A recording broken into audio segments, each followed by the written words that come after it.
بسم اللہ الرحمن الرحیم۔ السلام علیکم۔ آج کی اس ویڈیو میں آپ کو 10 مختصر ترین حدیث پاک بتاؤں گی تاکہ آپ اس کو اچھی طرح یاد کر لیں۔ سچا تاجر انبیاء کے ساتھ۔ رسول اللہ صلی اللہ علیہ وسلم نے فرمایا کہ سچا اور امانت تاجر قیامت کے دن انبیاء، صدیقین اور شہداء کے ساتھ ہوگا۔ سبحان اللہ عز و جل۔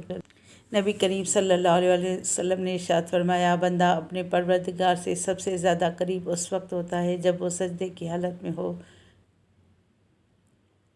رسول اللہ صلی اللہ علیہ وسلم نے فرمایا، جس نے اجازت کے بغیر لوگوں کے گھر میں تانک جھانک کی، انہیں اجازت ہے کہ وہ اس کی آنکھ پھوڑ دیں۔ سبحان اللہ عز و جل۔ صلو علی الحبیب صلی اللہ تعالیٰ علی محمد صلی اللہ علیہ وسلم۔ رسول اللہ صلی اللہ علیہ وسلم نے فرمایا، اللہ تعالیٰ کا ارشاد ہے کہ میں نے اپنے نیک بندوں کے لیے وہ چیزیں تیار کر رکھی ہیں جنہیں نہ کسی نے سنا اور نہ کسی انسان کے دل میں ان کا خیال بھی گزرا ہے۔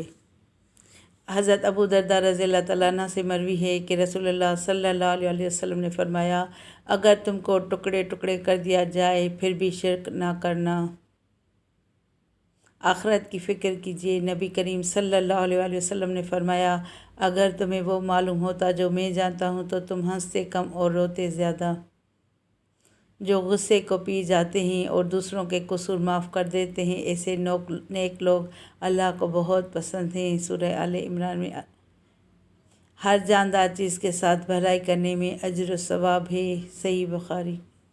مذاق میں بھی کسی پر لعنت نہ بھیجیں۔ نبی کریم صلی اللہ علیہ وسلم نے فرمایا، اور مومن پر لعنت بھیجنا اسے قتل کرنے کے برابر ہے۔ کسی پر لعنت جھگڑا چھوڑ کر جنت لیجیے۔ رسول اللہ صلی اللہ علیہ وسلم نے فرمایا، میں اس شخص کے لیے جنت میں ایک محل کا ذمہ دار ہوں جو حق پر ہوتے ہوئے بھی جھگڑا چھوڑ دے۔ سبحان اللہ عز و جل۔ صلو علی الحبیب صلی اللہ تعالیٰ علی محمد صلی اللہ علیہ وسلم۔ ویڈیو کو لائک کر کے چینل کو سبسکرائب کریں۔